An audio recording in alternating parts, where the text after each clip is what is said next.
Hola a todos y bienvenidos a Quiero ser médico. En el vídeo de hoy te voy a hablar de miofilamentos de músculo estriado, músculo liso y su contracción. Los haces contráctiles de microfilamentos presentes en el músculo estriado son muy eficientes. Por ello, reciben un nombre concreto: miofilamentos. En el músculo estriado, los miofilamentos se distribuyen en unidades repetitivas denominadas sarcómeras o sarcómero. Cada sarcómera está limitada por las líneas Z y presenta bandas transversales I, A, H y M. Esta organización se debe a la disposición de dos tipos principales de miofilamentos. Delgados. Son microfilamentos de actina que tienen el crecimiento limitado por proteínas de coronación, CAPZ y tropomodulina. A la doble hélice de actina se adosan moléculas de tropomiosina, de modo que donde termina una tropomiosina se une otra. En cada punto de unión de dos tropomiosinas se añade el complejo de troponina. La troponina consta de tres complejos: la troponina C, que se une a iones calcio, la troponina T, que se une a la tropomiosina, y la troponina I, que inhibe la interacción actina-miosina. Miofilamentos gruesos. Están formados por moléculas de miosina tipo 2, que se disponen secuencialmente por parejas. Forman parte de las bandas A. En esta imagen se pueden ver los componentes de las sarcómeras. Los discos Z forman los límites de la sarcómera, y en ellos se anclan los filamentos de actina por su extremo positivo. Contienen proteínas de coronación que limitan el crecimiento de los filamentos de actina anclados en los discos Z y actinina alfa. La última sarcómera, la que se une a la membrana plasmática, contiene además vinculina. Otros componentes de la sarcómera que se relacionan con los filamentos gruesos, finos y con las líneas Z son la titina o conectina. Conecta el extremo de cada filamento grueso con la línea Z más próxima. Durante la contracción y relajación muscular, se encarga de mantener centrados en la sarcómera a los filamentos gruesos. Nebulina. Se dispone en la banda I, de forma paralela a los filamentos delgados, controlando la longitud y organización de los filamentos de actina. Proteína C, no representada en la imagen. Se dispone sobre los filamentos gruesos a ambos lados de la línea M. No se conoce su función. Distrofina. Forma dímeros que unen las miofibrillas por los filamentos de actina a las proteínas transmembranosas de la membrana plasmática, las cuales a su vez se unen a la matriz extracelular. Su ausencia causa la distrofia muscular de Duchenne. Desmina. La desmina es un filamento intermedio que conecta las placas de fijación entre sí. Estos filamentos están unidos entre ellos y con el disco Z a través de filamentos de plectina. La desmina también se inserta en los costámeros, unas placas asociadas al sarcolema, para transmitir la fuerza de contracción a la lámina basal. Plectina. Conecta los filamentos de desmina entre sí. Alfa-beta cristalina. Proteína de choque térmico que confiere protección a los filamentos de desmina frente a los daños por estrés. Estas proteínas, junto a la plectina y la desmina, protegen frente a la sobrecarga mecánica al disco Z. Distroglicano. Forma parte de la proteína asociada a la distrofina, formada por el complejo de distroglicano y el complejo de sarcoglucano, no representado.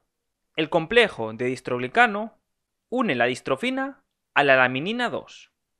Ahora te voy a explicar, muy por encima, la distrofia muscular de Duchenne. Se trata de una enfermedad neuromuscular caracterizada por atrofia y debilidad muscular grave progresiva. Es causada por una mutación en el gen de la distrofina. El trastorno suele manifestarse entre los 2 y 3 años de edad. Con los años, los niños tienen dificultades para correr, saltar, subir escaleras y levantarse del suelo. La mayoría de los niños están confinados a una silla de ruedas a los 12 años. y mueren por complicaciones respiratorias antes de los 20 años. Ahora continuaré con la segunda parte del vídeo, la contracción muscular. La liberación de acetilcolina en las terminaciones nerviosas de la célula muscular hace que se liberen iones calcio del retículo sarcoplásmico. La siguiente explicación es la hipótesis más aceptada sobre la contracción muscular, pero no se sabe con exactitud cómo se inhibe la interacción entre la miosina y la actina. Los iones de calcio liberados se unen a la troponina C, lo que cambia la configuración del complejo troponina-tropomiosina. La troponina T desplaza la tropomiosina, a la que está unida, y la troponina I libera el bloqueo de los sitios de unión de la actina con la miosina 2, es decir, se anula la inhibición. Para que esta unión se lleve a cabo, deben flexionarse las moléculas de miosina por la articulación entre ambas meromiosinas. De este modo, la meromiosina pesada se levanta y las cabezas de las miosinas se pueden unir a la actina y al continuar la flexión, las cabezas tiran de los filamentos de actina acercándolos hacia la línea M. Para que esto ocurra es necesario que se una ATP a la cabeza de las miosinas. Una ATPasa escinde el ATP en ADP y fosfato, que permanecen unidos a la cabeza, es decir, hay energía almacenada. Cuando se unen mediante puente cruzado la actina y la miosina, la energía almacenada provoca el movimiento de la miosina mencionado, acercando el filamento de actina a la línea M.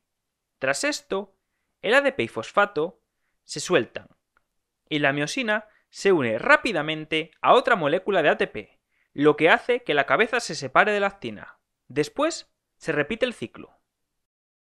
El desplazamiento producido por una cabeza es insuficiente. Por lo tanto, la contracción es un proceso de cooperación entre miles de microfilamentos. Durante la contracción, disminuye la longitud de las bandas H e I. Sin embargo, la longitud de la banda A permanece constante. Ante este proceso puede surgir la siguiente pregunta: ¿cómo llega un impulso nervioso a las miofibrillas más profundas? La respuesta es fácil: a través de los túbulos T. El potencial nervioso se transmite desde el sarcolema hacia los túbulos T, los cuales transportan la señal excitatoria al interior de la célula. Los túbulos T forman anillos alrededor de los sarcómeros de cada miofibrilla en la unión entre la banda A y la I. En el músculo esquelético se habla de tríada, ya que cada túbulo T está rodeado por dos cisternas terminales del retículo sarcoplásmico. En el músculo cardíaco se habla de díada, un túbulo T y una cisterna terminal. La unión neuromuscular constituye una estructura especializada formada por nervios motores asociados al músculo diana. El nervio motor se ramifica en el interior del músculo esquelético, de manera que cada rama inerva a una única fibra, mediante el botón sináptico o axón terminal. Por último, y para acabar el vídeo, te voy a hablar de los miofilamentos de músculo liso. El músculo liso presenta miofilamentos de actina y miosina tipo 2 y filamentos intermedios de desmina, aunque no presenta sarcómeras. La actina es principalmente de tipo alfa y presenta dos variedades exclusivas del músculo liso: la del músculo liso vascular y la que está presente en las demás células que no son de tipo vascular. En cuanto a la miosina, no hay unanimidad. Existen varios modelos que hacen referencia a cómo es el filamento de miosina. A su vez, la proporción de filamentos actina y miosina es mucho mayor que en el músculo estriado. Estos filamentos de actina son mucho más largos que los del músculo estriado y poseen tropomiosina, pero carecen de troponina. A lo largo de la tropomiosina se asocian dos proteínas, caldesmón y calponina, que limitan los movimientos de la actina. Hay además unas zonas densas que constituyen placas de fijación comparables a las líneas Z del músculo estriado. Dichas placas se encuentran bajo la membrana plasmática y asociadas a la misma. pero también en el citoplasma. Contienen todos los elementos de las líneas Z y, si están en contacto con la membrana plasmática, tienen vinculina. En cuanto a la contracción, sigue el mismo modelo que el de los haces contráctiles de filamentos de actina de las células no musculares. Los filamentos de actina están anclados por un extremo a las placas de fijación y los de miosina se disponen entre dos series de miofilamentos de actina, interaccionando con ellos. La contracción se produce porque el complejo calmodulina-calcio se une a caldesmón y a la calponina, liberándolos de la actina, que ahora podrá interactuar con la miosina e iniciar la contracción. La contracción del músculo liso es más lenta que la del estriado, debido a que la miosina hidroliza el ATP 10 veces más lentamente que la del músculo estriado.